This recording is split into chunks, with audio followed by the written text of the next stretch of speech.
ये ले, झाड़ू लगा दे। उस समय मैं पूजा कर रही थी जब बहू ने सामने झाड़ू फेंकते हुए कहा। मैंने बहू से कहा कि मेरे हाथ में दर्द है, मैं नहीं लगा सकती।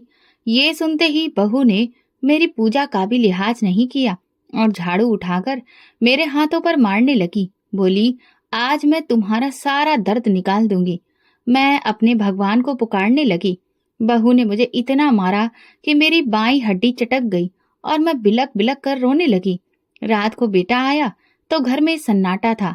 मैं जानती थी कि बहू अब उसे भड़काएगी, लेकिन जैसे ही मेरा बेटा कमरे में गया, अचानक उसकी चीखें गूंजने लगी। मैं घबराई हुई अंदर गई तो बहू का अंजाम देख, पति के देहांत के बाद मुझे ऐसा लगा जैसे मेरी आत्मा का एक हिस्सा भी मर गया हो। मेरी सांसें तो चल रही थीं, लेकिन जिंदा होने का एहसास खत्म हो चुका था।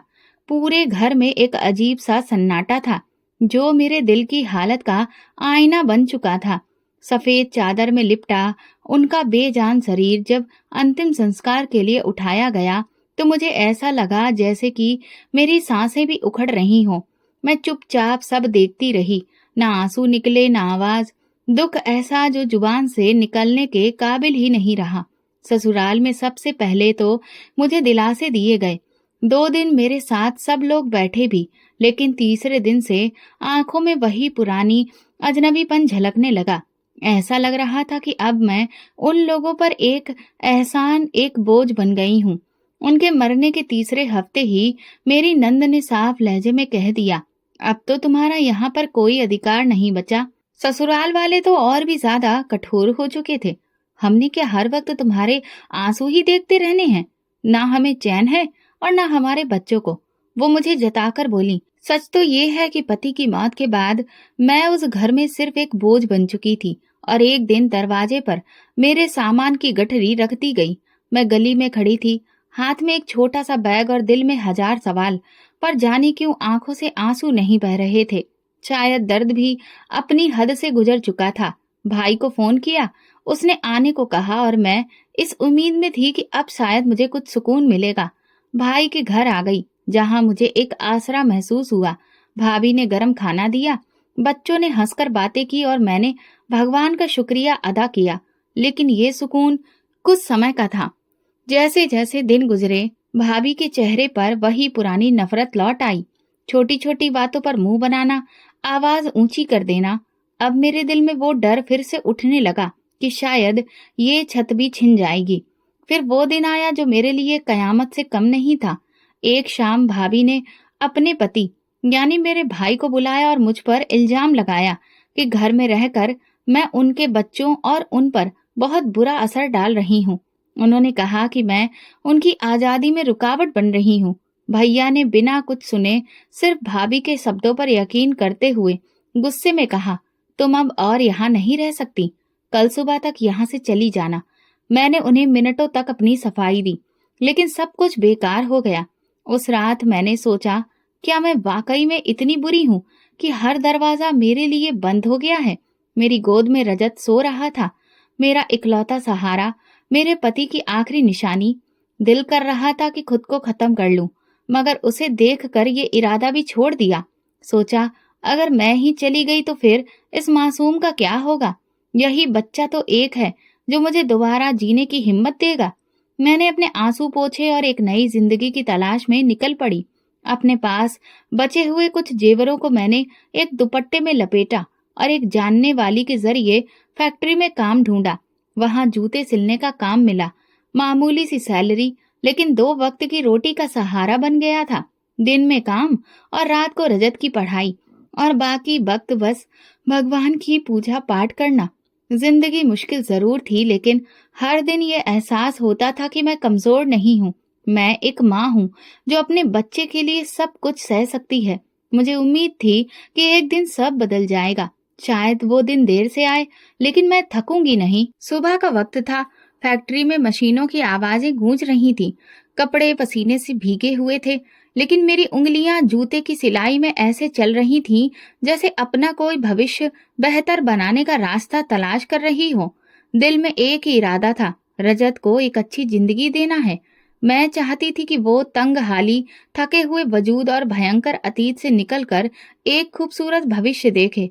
मेरी मेहनत का हर एक कतरा इसी सपने के लिए था। जैसे जैसे साल गुजरते गए, रजत पढ़ता रहा और आगे बढ़ता रहा। उसकी आंखों में एक अलग सी चमक थी, जो मुझे अंदर से सुकून देती थी। जब वो स्कूल से आकर अपने कपड़े धोता, मुझे काम में मदद करता, तो दिल कहता कि मेरा बेटा दूसरों से अलग है और ये मेरी परवरिश का सबूत है। फिर वो दिन आया जिसका सपना मैंने बरसों से देखा था। रजत ने अपना कॉलेज पूरा किया, एक इंटरव्यू दिया और फिर उसकी नौकरी लग गई। जब पहली तनख्वाह मिली तो वो आकर मेरी मुट्ठी में कुछ नोट रख गया। मेरी आंखों से अपने आप आंसू बहने लगे। मैंने उसे गले लगाया और दिल से भगवान को शुक्रिया अदा किया। जिंदगी की मेहनत रंग ला रही थी। लगता था अब मेरे दुखों का अंत करीब है। मैंने सोचा था कि अब शायद बुढ़ापा कुछ आराम से गुजरेगा, मैं अपने बेटे की खुशियां देखूंगी। इसी दौरान मेरे भाई और भाभी ने भी अपना व्यवहार बदल लिया। वे जो एक जमाने में मुझे दर बदर भटकने के लिए छोड़ चुके थे, अब हर दूसरे दिन हाल चाल पूछने आने लगे थे।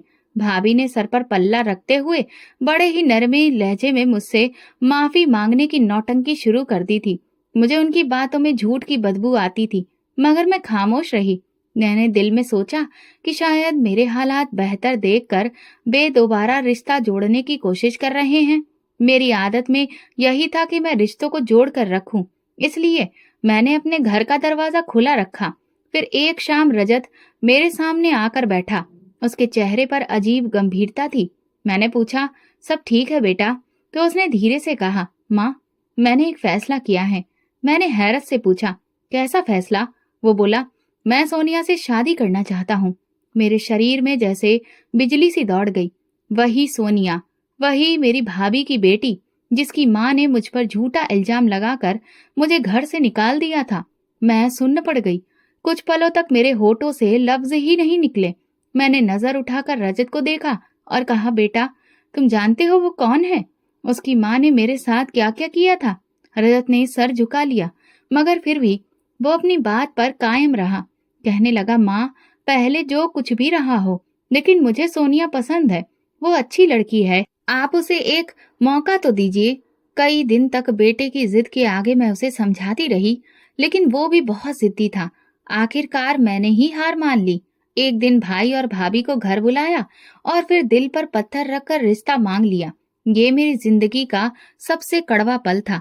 भाभी के चेहरे पर वही जीत की मुस्कुराहट थी, वही गुरूर, लेकिन मैं चुप रही। रजत की खुशी की खातिर मैंने अपने दुख को निगल लिया।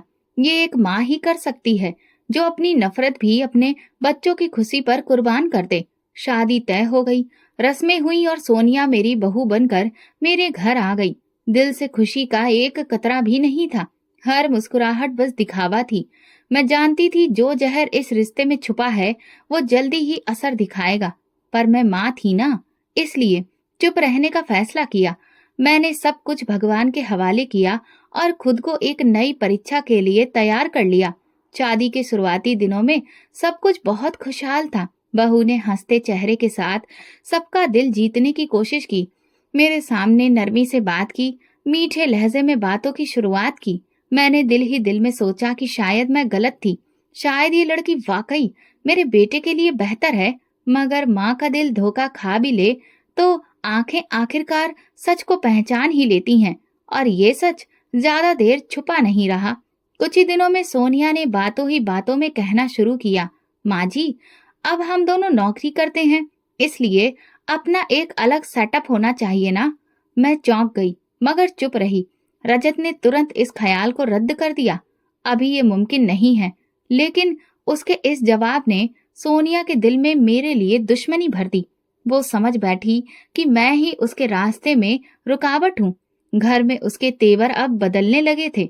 एक दिन जब मैं चाय बनाने की कोशिश कर रही थी तो किचन के दरवाजे पर ताला लगा हुआ देखा।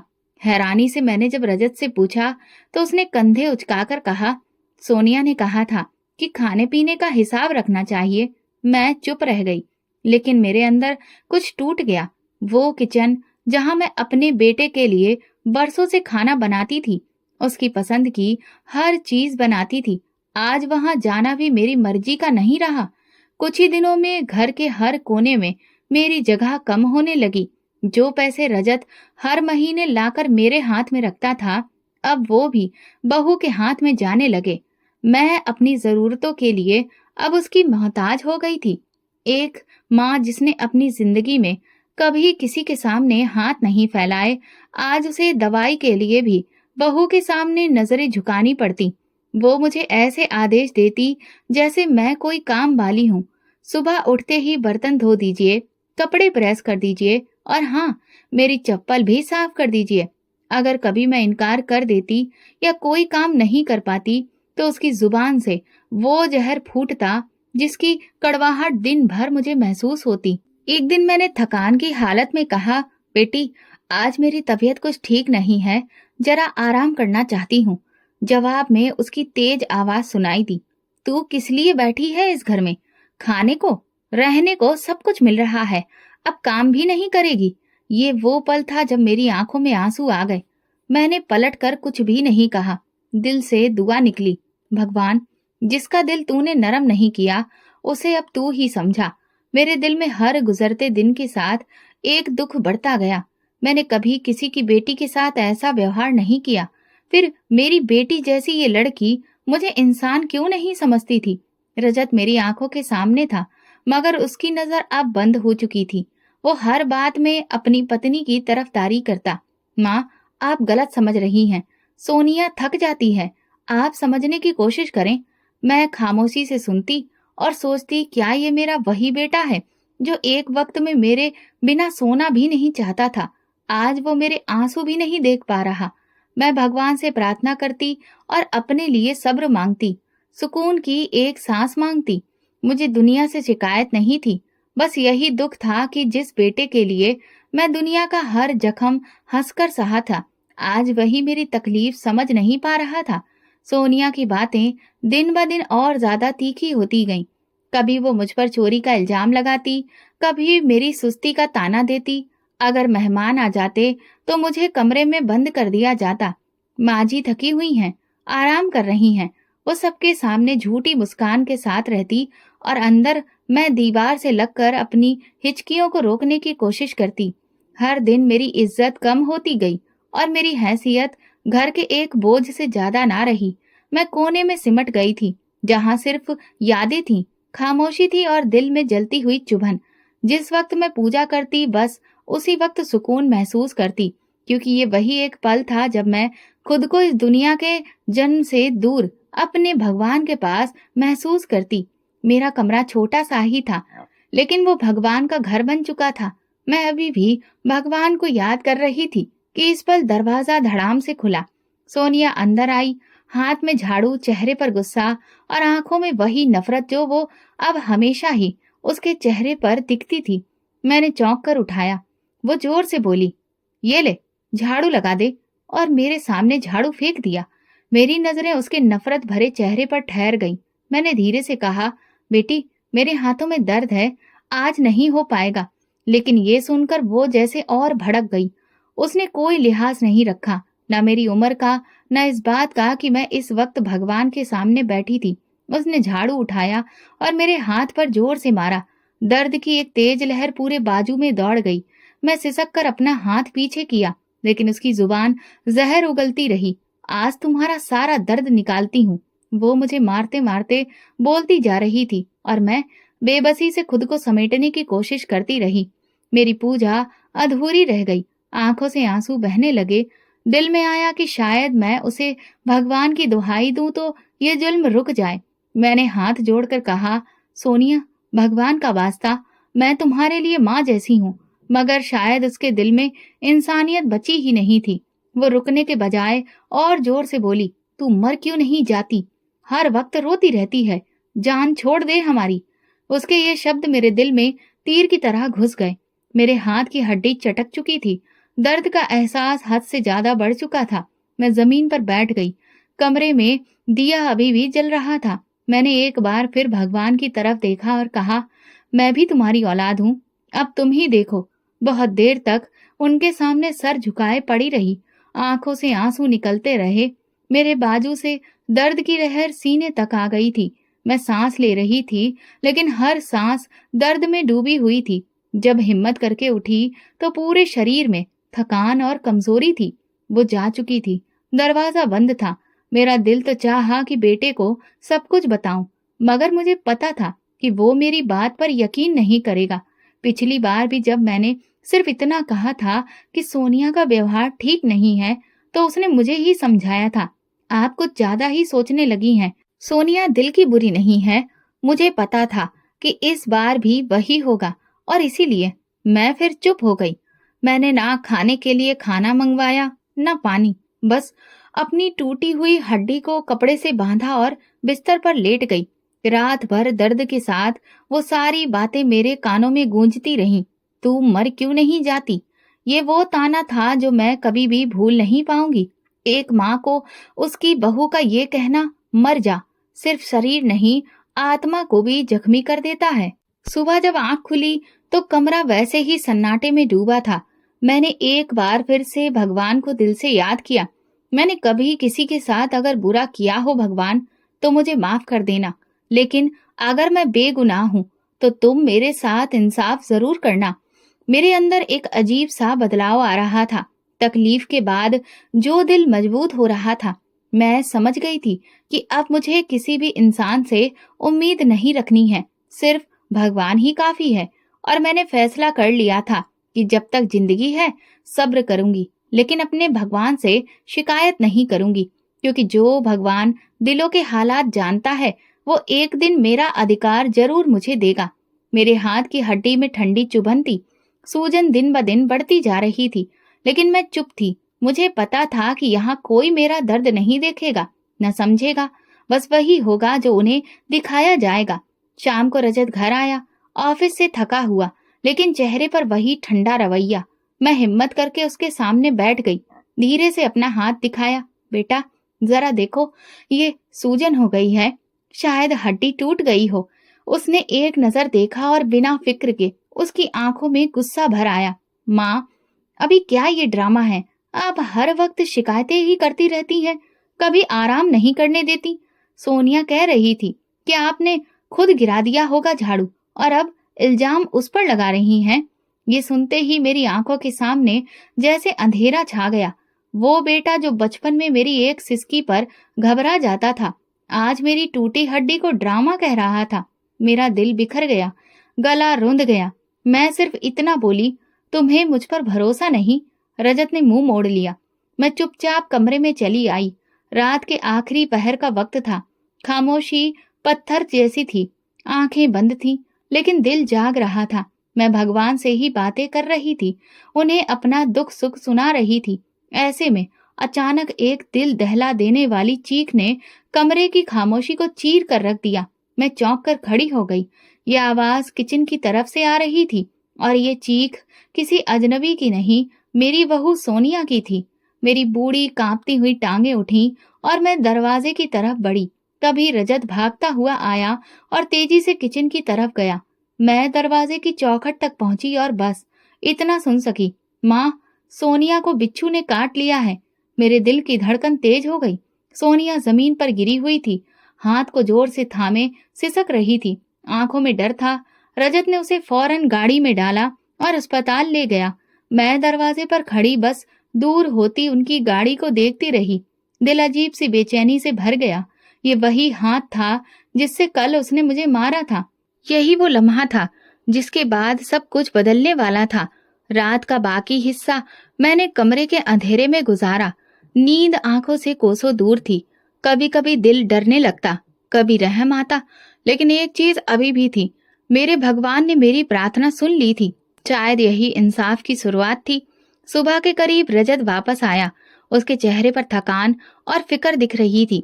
माँ, जहर बहुत तेज था, लेकिन डॉक्टरों ने जैसे तैसे संभाल लिया। वो अब ठीक है। मैंने सिर्फ सिर हिलाया, कोई बात नहीं की। दोपहर में सोनिया को घर लाया गया। वो बिल्कुल चुप थी, निगाहें झुकी हुई, हाथ कांप रहे थे। वो सीधा अपने कमरे में चली गई। कुछ ही पल गुजरे थे कि फिर एक चीख सुनाई दी, पहले से भी ज्यादा खौफनाक। मैं दरवाजे की तरफ लपकी। रजत भी भागता हुआ अंदर आया। सोनिया अपने बिस्तर के सिरहाने पर खड़ी थी, चेहरा पीला, शरीर कांप रहा था। वो चिल्ला रही थी, यहाँ पर बिच्छू हैं, इतने सारे बिच्छू, मुझे काट लेंगे। रजत ने फौरन बिस्तर की चादर झाड़ी, कमरे का कोना कोना देखा, लेकिन वहां कुछ भी नहीं था। सोनिया, यहाँ कुछ भी नहीं है, तुम्हें वहम हो रहा है। रजत ने समझाने की कोशिश की, मगर सोनिया का वहम रुकने वाला नहीं था। वो दीवार से लगकर हांफती रही, बार बार कहती रही, वे यहाँ थे, यहाँ बहुत बड़े बड़े बिच्छू हैं। फिर वो अचानक कमरे से बाहर निकली और किचन की तरफ बढ़ी। जैसे ही किचन का दरवाजा खोला, उसने फिर से चीख मारी, यहाँ भी बिच्छू हैं। इस बार रजत का सब्र टूट गया। वो झुंझलाकर बोला, सोनिया होश में आओ, यहाँ कुछ भी नहीं है। मगर सोनिया, वो लगातार पीछे हटती जा रही थी। किचन के दरवाजे से दूर दीवार से लगकर जमीन पर बैठ गई और दोनों हाथों से अपना चेहरा छुपा लिया। मैं दरवाजे के पीछे खड़ी सारी बातें सुन रही थी। मेरी आंखों में एक नमी सी आ गई, लेकिन ये आंसू खुशी के नहीं थे। ये एक अजीब सी हैरानी और दुख से भरे थे। क्या इंसान वाकई इतना बेहिस हो सकता है कि जब तक उस पर ना गुजरे वो दूसरों के दुख ना समझे? सोनिया का खौफ अब उसके होश पर कब्जा कर रहा था। वो कमरे में दाखिल नहीं होती थी। किचन की तरफ देखते ही चक्कर खाने लगती थी। हर चीज में उसे बिच्छू नजर आते। रजत ने डॉक्टर से बात की, कुछ दवाइयां लाया, मगर उसका खौफ कम नहीं हुआ। रात को वो बार बार चीखें सुनाई देती, बचाओ, वो मेरे बिस्तर पर हैं। रजत हर बार कमरे में जाता, सब चीजें चेक करता, लेकिन वहां कुछ भी नहीं होता। घर की हवा बोझिल हो चुकी थी। वो मुझे अब एक नौकरानी से भी बदतर समझती थी। अब वो अपनी ही आंखों से बहुत से सच देख रही थी, जिन्हें वो पहले झूठ कहा करती थी। मेरे भगवान का इंसाफ धीरे धीरे जाहिर हो रहा था। सोनिया खौफ के साए में जी रही थी, न सोती थी न खाती थी, बस एक ही बात दोहराती थी, वो आ जाएंगे, वो काटेंगे। और मैं खामोशी से सब देखती, पूजा पाठ करती और बस दिल में कहती, भगवान तुम तो बहुत बड़े दिल वाले हो, तुम सब देख रहे हो, तुम इंसाफ करोगे। अब वो वक्त करीब था जब सब चेहरे बेनकाब होने वाले थे और जो दिल मैंने कहा था वो सब वापस लौटने वाला था, शायद और भी बदतर तरीके से। सोनिया की हालत दिन ब दिन खराब होती जा रही थी। वो पहले सिर्फ रातों को चीखती थी, लेकिन अब दिन के वक्त भी उसे अपने आसपास बिच्छू दिखाई देने लगे थे। वो किचन, कमरे, बाथरूम, यहाँ तक कि आंगन की दीवारों में काले काले बिच्छू देखने लगी थी। उसकी आंखों में खौफ भर चुका था, चेहरा पीला पड़ गया था, शरीर कांपता रहता था। किसी चीज को छूने से पहले वो कई बार देखती, झाड़ती और फिर भी पीछे हट जाती। रजत अब बर्दाश्त के आखिरी किनारे पर था। वो अपनी पत्नी से प्यार करता था, लेकिन हर वक्त की चीख पुकार, शोर शराबा, बहम और झूठे मंजर उसे भी अंदर से दहला रहे थे। वो समझाता, सोनिया कुछ भी नहीं है, ये सब तुम्हारा वहम है, लेकिन सोनिया की हालत पर ये बातें बेअसर हो जाती। वो जवाब में बिखर जाती, मुझे झूठा मत कहो, तुम माँ बेटे दोनों मुझे पागल साबित करना चाहते हो। एक दिन तो हद ही हो गई। सोनिया ने कमरे में दाखिल होते ही मुझ पर चिल्लाना शुरू कर दिया, तुमने ही किया है ये सब, तुमने बद्दुआ दी है मुझे, मेरे पीछे तुमने कुछ लगवा दिया है। उसने चप्पल उतार कर मेरी तरफ उछाल दी, मगर मैंने सिर झुका लिया और खामोश रही। रजत ने गुस्से में आकर उसे रोका तो वो उस पर भी चिल्ला पड़ी, तुम क्यों इस बुढ़िया की तरफदारी करते हो? तुम्हें मैं पत्नी नहीं दिखती, सिर्फ अपनी माँ ही नजर आती है। रजत का चेहरा लाल हो गया, आवाज बुलंद हो गई, बस करो सोनिया, अब हद हो गई है। सोनिया ने उसी वक्त अपना बैग उठाया, कपड़े समेटे और बोली, मैं अपने मायके जा रही हूँ, तुम्हें मेरी फिक्र नहीं तो मुझे भी तुम्हारी जरूरत नहीं। मैं दरवाजे के पीछे खड़ी थी। दिल में सुकून और दुख की एक मिली जुली भावना थी। जब वो निकल गई तो मैं रजत के पास आई और कहा, बेटा वो तुम्हारी पत्नी है, उसे तुम वापस ले आओ। उसने मेरी तरफ देखा, आंखों में एक थकान थी, जैसे बरसों का बोझ उठा रखा हो। फिर धीमे लहजे में बोला, नहीं माँ, अब मैं नहीं जा सकता। जो जुबान आज उसने आपके लिए इस्तेमाल की वो कभी भुलाई नहीं जा सकती। पहली बार रजत ने खुद मेरी आंखों में आंखें डालकर बात की थी। मुझे महसूस हुआ जैसे वो जाग चुका हो, जैसे अब उसने सच देख लिया हो। दूसरी तरफ सोनिया के माँ बाप हैरान थे। वो समझ नहीं पा रहे थे कि अचानक उनकी बेटी को ये क्या हो गया है। जब वो घर पहुंची तो कुछ घंटे के अंदर ही उसने शोर मचाना शुरू कर दिया। दरवाजे के नीचे बिच्छू है, अलमारी के पीछे भी है, मुझे यहाँ भी ये काटने के लिए आ गए हैं। माँ बाप ने कमरे में झांका, देखा, मगर कुछ भी नहीं था। सोनिया जमीन पर बैठ गई, अपने बालों को नोचने लगी और रोती रही। ये सब उस औरत की वजह से है। वो मेरे पीछे किसी साय को लगा कर गई है। कभी वो रात को सोते सोते हड़बड़ाकर उठ बैठती, कभी दिन के वक्त दीवारों पर हाथ मारती। हर घंटे के बाद एक नई चीख, एक नया वहम। उसके माँ बाप ने डॉक्टर के पास उसे ले जाना शुरू किया।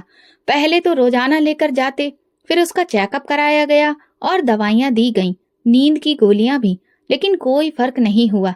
घर वाले अब थकने लगे, पड़ोसी भी चुपके चुपके बातें करने लगे। ये वही लड़की है ना जिसने अपनी सास को मारा था?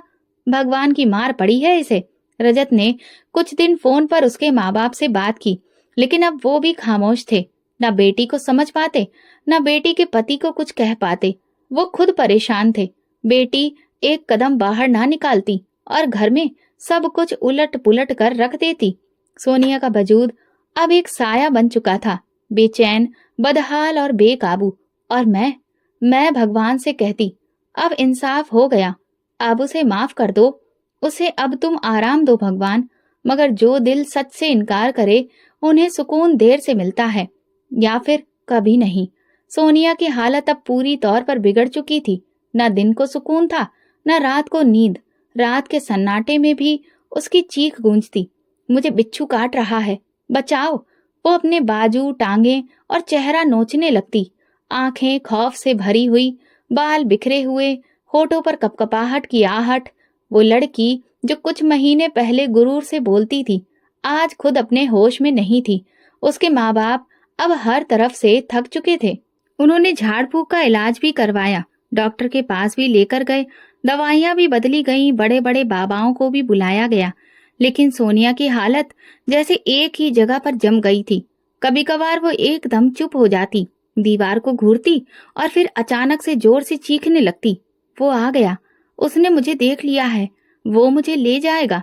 फिर एक दिन सोनिया की माँ का सब्र भी जवाब दे गया। वो खुद फूट कर रो पड़ी और कहा, हमसे अब ये नहीं देखा जाता, कोई तो कुछ करो, ये मरने से पहले हमें मार देगी। मोहल्ले वालों की बातें, रिश्तेदारों की नजरें और अपनी बेटी की चीखें सब मिलकर माँ बाप को तोड़ चुके थे। तब एक रिश्तेदार ने राय दी, किसी अच्छे दिमाग के डॉक्टर के अस्पताल ले जाओ, शायद वहाँ इलाज मुमकिन हो। शुरुआत में उन्होंने इनकार किया, लेकिन सोनिया की हालत देखकर वो मजबूर हो गए। दिल पर पत्थर रखकर उसे एक सरकारी मानसिक अस्पताल में दाखिला करवा दिया गया। जब एम्बुलेंस दरवाजे से निकली, सोनिया लगातार दोहरा रही थी, मुझे मत ले जाओ, वो सब मेरे पीछे हैं, वो मुझे खत्म कर देंगे।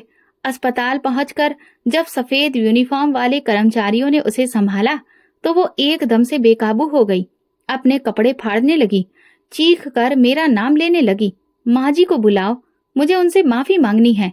उसके माँ बाप ने मेरे बेटे को फोन किया और कहा, बेटा तुम्हारी बहुत मेहरबानी होगी, तुम अपनी माँ से कहो कि वो एक बार आकर उसे माफ कर दे।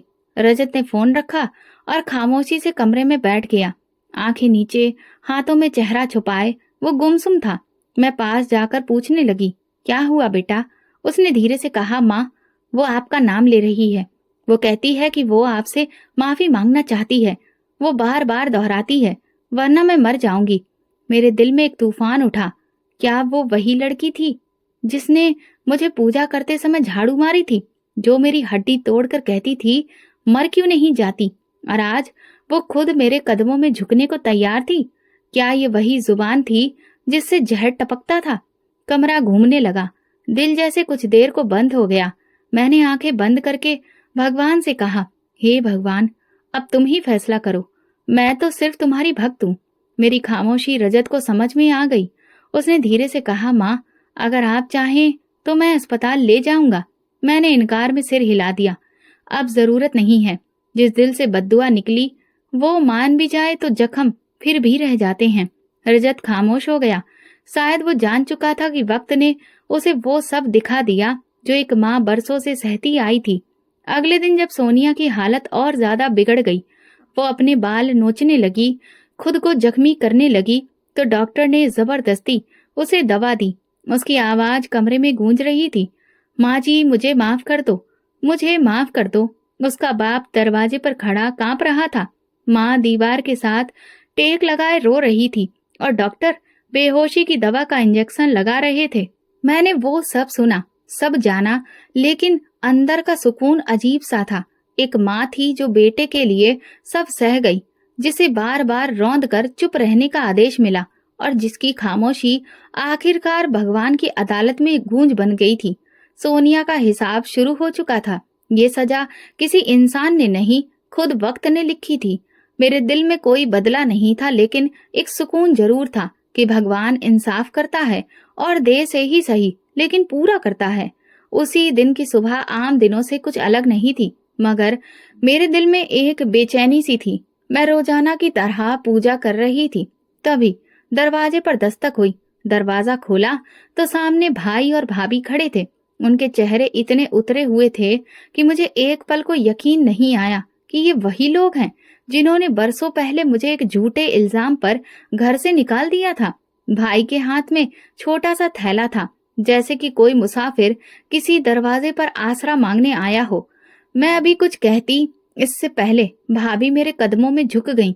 वो कांपते हुए लहजे में बोली, बस एक बार माफ कर दो, भगवान के लिए मुझे माफ कर दो। मैं पत्थर की तरह खड़ी हो गई। मेरी जिंदगी के सबसे कठिन पलों में जिस औरत ने मेरा सहारा छीना, आज वही मेरे कदमों में थी। मैं कुछ बोल ना सकी, सिर्फ उसे देखती रही। उसकी आंखों से बहते हुए आंसू, कपकपाते हाथ और चेहरे पर शर्मिंदगी ने मुझे कई साल पीछे ले जाकर खड़ा कर दिया। भाई आगे बढ़े, उनकी आंखें भीगी थीं, आवाज भरी हुई थी, मेरी बहन मुझे माफ कर दो, मैंने तुम पर भरोसा नहीं कर पाया। मैंने अपनी आंखों से सच देखने से इनकार किया। सोनिया की हालत देखकर अब सब कुछ साफ हो चुका है। वो जो कुछ भी सह रही है, वो सब बद्दुआ का असर है, तुम्हारी आह का असर है। मेरा दिल एक लम्हे को रुक सा गया। बरसों से अंदर दबी हुई घुटन जैसे जुबान पर आना चाहती थी, लेकिन मैंने खुद को रोक लिया। मैं चाहती तो चिल्ला चिल्ला कर कहती, अब आए हो मुझसे माफी मांगने? जब सब कुछ छिन गया तब तुम्हें मेरी सच्चाई याद आई, लेकिन मैं चुप रही। मेरी माँ ने सिखाया था, सच बोलकर नहीं, सच सहकर जीता जाता है। भाभी रोती रही, बार बार दोहराती रही, मैंने ही तुम पर झूठा इल्जाम लगाया था। मुझे लगा तुम घर में ज्यादा वक्त गुजार रही हो। भाई भी तुम्हें ज्यादा अहमियत दे रहा है। मेरे घमंड ने मेरी अकल पर पर्दा डाल दिया था। मैंने अपनी बेटी को तुम्हारी बहू बनाकर बदला लेना चाहा, लेकिन आज अपनी बेटी की हालत देखकर एहसास हुआ कि जिसके लिए मैंने ये सब किया, वही इस जुल्म का शिकार बन गई। उसके शब्द मेरे दिल को छू रहे थे, लेकिन जख्म बहुत पुराने थे। हर शब्द पुरानी यादों की परतें खोल रहा था। वो शाम जब भाई ने मुझे धक्के देकर निकाला, वो रात जब मैं रजत को सीने से लगाकर रोई थी, वो दिन जब फैक्ट्री में खून पसीने से बेटे की फीस जमा की थी। भाई ने एक और कदम आगे बढ़ाया, मेरे कंधे पर हाथ रखा और कहा, दुनिया का बदला दुनिया में ही मिलता है। मैंने आज अपनी बेटी को बिखरते देखा और मुझे समझ आ गया कि जो तुम्हारे साथ हुआ वो सिर्फ ज्यादती नहीं थी, वो एक बहुत बड़ी नाइंसाफी थी। मुझे शर्मिंदगी है कि मैं अपनी बहन को पहचान ही नहीं पाया। मैंने आंखें बंद की और दिल में भगवान को धन्यवाद कहा। वो भगवान जो खामोशी से सब देखता है, जो देर से ही सही लेकिन सच्चाई को सामने लाता है। मैंने दोनों को बैठने को कहा, पानी दिया और धीमे लहजे में सिर्फ इतना कहा, माफी मांगने से पहले अगर दिल में पश्चाताप हो तो भगवान भी माफ कर देता है। मैं तुम दोनों को दिल से माफ करती हूँ। मेरे शब्द सुनकर भाभी फूट फूट कर रोने लगी। बोली, काश ये सच पहले समझ में आ जाता तो आज ये दिन ना देखना पड़ता। मेरा बेटा रजत भी दरवाजे के पास खड़ा सब कुछ सुन रहा था। उसके चेहरे पर अजीब सी खामोशी थी। वो अब सब कुछ देख और समझ रहा था जो बरसों तक उसने नजरअंदाज किया था। सोनिया की हालत की बात की जाने लगी। भाभी बोली, वो दिन रात सिर्फ तुम्हारा नाम लेती रहती है। जब तक माँ जी माफ नहीं करेंगी, मुझे सुकून नहीं मिलेगा। मैंने गहरी सांस ली और कहा, मैंने उसे माफ कर दिया, भगवान के लिए, अपने बेटे के लिए और अपनी जिंदगी के लिए। लेकिन जो कुछ हुआ वो कभी भूला नहीं सकती। उस दिन मेरे दिल पर बरसों से रखा बोझ कुछ हल्का हुआ। वो कालिक जो झूठे इल्जाम की सूरत में मेरे किरदार पर मल दी गई थी, आज धुल गई थी। वे आंखें जो मुझे शक से देखा करती थीं, आज शर्मिंदगी से झुकी हुई थीं। उनके जाते ही मैंने एक बार फिर भगवान को धन्यवाद कहा। आज मेरे जख्मों ने गवाही दी थी और मेरे भगवान ने मुझे इज्जत लौटा दी थी, सही वक्त पर। मेरे भाई की आंखों में हर रोज पछतावे का साया होता। वो जब भी आता मेरे कदमों में बैठ जाता और बार बार कहता, तुम बस एक बार कह दो कि तुमने मुझे दिल से माफ कर दिया। मैं उसके हाथों को सहलाती और कहती, माफ किया दिल से। मगर सच ये है कि कुछ जख्म माफ तो हो जाते हैं, पर कभी बदलते नहीं। भाभी भी हर मुलाकात पर रोती। वो अपने किए पर शर्मिंदा थी और उनकी जुबान पर हर वक्त सिर्फ एक बात होती, अगर मैं झूठ ना बोली होती तो आज ये दिन न देखने को मिलता। लेकिन कहते हैं ना, जो बोया जाता है वही काटा जाता है। उसी शाम जब सब कुछ सही लगने लगा था, रजत के फोन पर कॉल आई। दूसरी तरफ सोनिया की माँ थी। उनकी आवाज कांप रही थी। बेटा, सोनिया नहीं रही। रजत के हाथ से फोन छूटते छूटते बचा। चेहरा पीला पड़ गया और वो एकदम से जमीन पर बैठ गया। मैं घबराकर उसके पास गई, पूछा, क्या हुआ? वो मेरे कदमों में सिर रखकर फूट फूट कर रोने लगा। मेरी आंखें खुली की खुली रह गईं। जिस लड़की की बदतमीजी, तीखी जुबान और जुल्म ने मुझे तोड़ दिया था, वो अब दुनिया में नहीं रही थी। कुछ देर बाद रजत को संभाल कर मैंने कमरे का दरवाजा बंद किया और हाथ जोड़कर भगवान से कहा, हे भगवान, अगर मेरी आह से कुछ हुआ है तो तुम मुझे माफ कर दो। मैंने तो उसके लिए भी दिल से माफी मांगी थी। अगले दिन मोहल्ले में एक ही बात गूंज रही थी, ये उस जुल्म का अंजाम है जो उसने अपनी सास के साथ किया था। लोग आते, दुख जताते, मगर साथ में ये भी कहते, भगवान का इंसाफ भी बहुत निराला है, जो करते हो वही लौट कर आता है। मैं सब सुनती रही, कुछ ना बोली। दिल में सुकून भी था और एक अजीब सी खलिश भी। मैं सोनिया की मौत पर आंसू सिर्फ इसलिए बहा पाई क्योंकि वो मेरी बहू ही नहीं, एक माँ की बेटी थी, एक औरत थी जो शायद वक्त पर समझ नहीं सकी। रजत कुछ दिनों तक चुप रहा। उसकी आंखों में पछतावे की गहराई थी। वो बार बार आकर कहता, माँ, मैंने आपकी बात नहीं मानी, आपके दर्द को नजरअंदाज किया, आपसे नजरें चुराकर पत्नी के शब्दों पर यकीन किया। आज सब खत्म हो गया। मैंने उसे सीने से लगा लिया और कहा, बेटा, मैं माँ हूँ। माँ कभी औलाद से शिकायत नहीं करती। तुम्हारा एहसास ही मेरी जीत है। वक्त जैसे थम गया था। सोनिया का जाना सिर्फ एक मौत नहीं थी, वो एक अंजाम था, एक तहरीर थी जो वक्त ने मेरे लिए लिखी थी। एक तहरीर जिसमें बरसों की परेशानियां, सब्र, खामोशी और दुआ का हिस्सा था। मेरे लिए ये एक लम्हा था जहां मैं खुद को खाली महसूस कर रही थी। बरसों का बोझ शायद उतर गया था, लेकिन वे निशान जो आत्मा पर लगते हैं वे कभी नहीं मिटते। मैं घर के आंगन में बैठी थी। चाय का कप हाथ में था और रजत मेरे कदमों के पास बैठा खामोशी से जमीन को देख रहा था। मैंने उसके सिर पर हाथ रखकर कहा, अब जिंदगी को नए सिरे से जीना है। पुरानी बुरी यादें दिल में रखोगे तो कभी सुकून नहीं मिलेगा। वो मेरी तरफ देखकर बोला, माँ, आप मेरे लिए किसी स्वर्ग के जैसी हैं। ये बात मैंने देर से जाने, मगर अब जान गया हूँ। आपकी सेवा मेरी जिंदगी का मकसद है। मेरे दिल को सुकून मिला, एक ऐसा सुकून जो बरसों के बाद नसीब हुआ, और उसे पाकर मैंने भगवान से सिर्फ एक दुआ मांगी, भगवान, जो सच्चाई की राह पर चले उसे कभी भी अकेला मत छोड़ना, और जो जुल्म करे उसे वक्त पर उसका आईना जरूर दिखा देना। अब मेरे दिल पर जमी हुई बदनामी की धूल छट चुकी थी।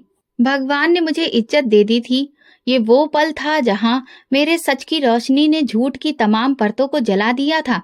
वो सुबह जिंदगी की कई तारीखों की रातों के बाद आई थी। कमरे में खामोशी थी। रजत मेरे सामने बैठा था और उसकी आंखों में बरसों की नमी छलक रही थी। वो मेरी तरफ देख रहा था। जैसे कुछ कहने की हिम्मत जुटा रहा हो। फिर एकदम वो मेरी गोद में सिर रखकर बोला, माँ, मैं बहुत गलत था, बहुत नाकदर निकला। आपका दर्द महसूस नहीं किया, आपकी हर फरियाद को नजरअंदाज करता रहा। मैंने अपनी आंखों से सच देखा, पर देर से। मेरे हाथ उसके सिर पर फेरने लगे, जैसे बरसों की तकलीफ मिटा रही हूँ। मैंने उसे सीने से लगा लिया और कहा, बेटा, माँ की गोद हमेशा खुली रहती है। देर से आए हो, मगर खाली नहीं जाओगे। रजत मेरी गोद में छोटे बच्चों की तरह रो रहा था। मैं भगवान को धन्यवाद दे रही थी कि मेरे बेटे ने वक्त पर सब कुछ जान लिया। सोनिया के जाने के बाद वो टूट गया था, लेकिन वो टूटना उसके अंदर की रोशनी को जगा गया था। कुछ महीनों के बाद रजत के चेहरे पर जिंदगी की रौनक दोबारा आने लगी। मैं जानती थी कि वो जिंदगी को फिर से शुरू करना चाहता था, मगर किसी गुनाह के बोझ के साथ नहीं, बल्कि एक नई उम्मीद के साथ। मैंने खुद ही उसकी दोबारा शादी का फैसला किया। मैंने रजत से कहा, बेटा, अगर इंसान को दूसरी बार मौका मिले तो उसमें पहला सबक जरूर शामिल होना चाहिए। इस बार ऐसी लड़की चुनो जो पत्नी होने के साथ साथ बहू भी हो और सबसे बढ़कर एक इंसान हो। भगवान ने हमारी सुन ली। कुछ हफ्तों में एक रिश्ता आया, जिस लड़की की सब तारीफ करते थे, शरीफ, गुणवान और सबसे बढ़कर माँ बाप की सेवा करने वाली। मेरा दिल निश्चिंत हो गया। शादी सादगी से हुई। नई बहू आंगन में कदम रखते ही झुककर मेरे पास आने लगी तो मेरे दिल के अंदर एक रोशनी फैल गई। रजत की आंखों में भी सुकून नजर आया और मैंने दिल में कहा, भगवान, तुम्हारा धन्यवाद। शायद मेरे बेटे की और मेरी जिंदगी की नई शुरुआत होने वाली है। वो भी खुशी खुशी। नई बहू का नाम मीनाक्षी था। वो सुबह उठकर पहले मेरे कमरे में आती, मेरा हाल पूछती, मेरे लिए चाय बनाती और दिन की शुरुआत मेरे पैरों को छूकर करती। उसकी हर बात में कायदा था, इज्जत थी। घर में वो रौनक लौट आई थी जो बरसों पहले चली गई थी। खाने की मेज पर अब हंसी की आवाज सुनाई देने लगी। किचन से महक आती और रजत अब मुझे अपनी जिंदगी का जरूरी हिस्सा मानता। वो शाम को ऑफिस से आता, मेरे कमरे में बैठकर हाल पूछता और कहता, माँ, आज जो सुकून है वो शायद कभी नहीं था। जिंदगी जैसे अपनी असली हालत में लौट आई थी। लेकिन कुछ रातें ऐसी भी आती जब खामोशी दिल को घेर लेती, जब सब सो रहे होते और मैं अकेली बैठकर अतीत की परछाइयों को देखती। वो पल जब सोनिया ने मुझे पूजा करते समय झाड़ू मारी थी, जब रजत ने मेरे सूजे हुए हाथ को ड्रामा कहा था, जब मैं दरवाजे के पीछे छुपकर रोती थी। वो सब यादें आज भी मेरे साथ चलती हैं। फिर मैं खुद को समझाती कि वो सब एक गुजरा हुआ कल है और आज के लिए भगवान को धन्यवाद देती, जिन्होंने इंसाफ किया, सुकून दिया और मेरा बेटा मुझे लौटा दिया। लेकिन दिल है कि अभी भी वो सब याद करता रहता है। मैंने मीनाक्षी को कभी वो सब नहीं बताया। उसकी मोहब्बत में मुझे कोई शक नहीं था और मैं नहीं चाहती थी कि मेरे जख्म उसकी खुशियों पर साया डालें। बस कभी कभार जब वो मेरे घुटनों पर मालिश करती तो मैं उसका हाथ थाम लेती। मेरे घर में खुशियां वापस लौट आई थीं। रजत भी बदल चुका था। वो अब हर वक्त मेरे आसपास रहता, मेरी तबीयत का ख्याल रखता, मेरी इच्छा का मान रखता। कभी जब मैं थक जाती तो धीरे से कहता, माँ, अब मेरा सब कुछ आपके आसपास ही घूमता है। ये सुनकर मेरी आंखें नम हो जाती। आज मेरी जिंदगी में वो सुकून था जिसकी तलाश मैंने पूरी उम्र की थी। मैंने सब्र रखा था और उसका नतीजा ये था कि आज मेरा बेटा बदल चुका है। आज वो दूसरों पर यकीन करने की जगह अपनी माँ की बात को सुनता है और मेरे आदेश को मानता है। वो मेरी कुर्बानियों को सिर्फ मेरा फर्ज नहीं समझता, बल्कि शुक्रिया के आंसू भी लाता है। वो सोनिया, जो एक जमाने में मेरे लिए तकलीफ का दूसरा नाम थी, अब उसका अंजाम दुनिया के सामने आया। मोहल्ले की औरतें जब मेरे घर आती तो सर झुकाकर कहती, दीदी, आपने जो सहा, अगर कोई और होता तो मर जाता। आपके सब्र ने आपको बचा लिया और उसका अंजाम सबके लिए सबक बन गया। मैं सिर्फ मुस्कुरा देती और दिल ही दिल में कहती कि सबक सिर्फ उसे नहीं, मुझे भी मिला। भगवान पर भरोसा रखने का, खामोशी से सब कुछ सहने का और माफ कर देने का। मेरी नई बहू मीनाक्षी आज मेरे साथ साई की तरह घुली हुई थी। वो मेरा हर काम खुद करती। मेरा बेटा हर रोज मुझे एहसास दिलाता कि अब वो अपनी माँ को पहचान चुका है और मुझे मेरे अतीत से दूर करने की कोशिश करता है। लेकिन कुछ जख्म ऐसे होते हैं जो भर तो जाते हैं पर निशान छोड़ जाते हैं। मैं उन औरतों के लिए प्रार्थना करती हूँ जो आज भी मेरी तरह ऐसे हालातों से लड़ रही हैं, जो खामोश हैं मगर अंदर से चीख रही हैं। मेरी भगवान से गुजारिश है कि किसी भी बेटी, माँ या किसी बहन को बहुत दुख ना दे जो मैंने सहे हैं। किसी को उसकी इज्जत के लिए लड़ना ना पड़े, किसी का सब्र उसकी मुश्किलें ना बने। जुल्म करने वाले को समझा दे और लाचार को हिम्मत दे। मुझे मेरी इज्जत वापस मिल गई थी, लेकिन हर औरत इतनी खुश नसीब नहीं होती है। लेकिन ये सब सिर्फ और सिर्फ मेरे भगवान का ही रहम था, जो उन्होंने मुझे आज सब कुछ लौटा दिया, और मैं मरते दम तक उनकी शुक्रगुजार रहूंगी। तो दोस्तों, अगर आपको हमारी कहानी पसंद आई हो तो कमेंट करके जरूर बताइए। वीडियो को लाइक करिए और ज्यादा से ज्यादा शेयर करें। अगर आप चैनल पर नए हैं तो सब्सक्राइब जरूर करें और नोटिफिकेशन बेल दबाएं ताकि अगली अपडेट सबसे पहले आपको मिले। धन्यवाद।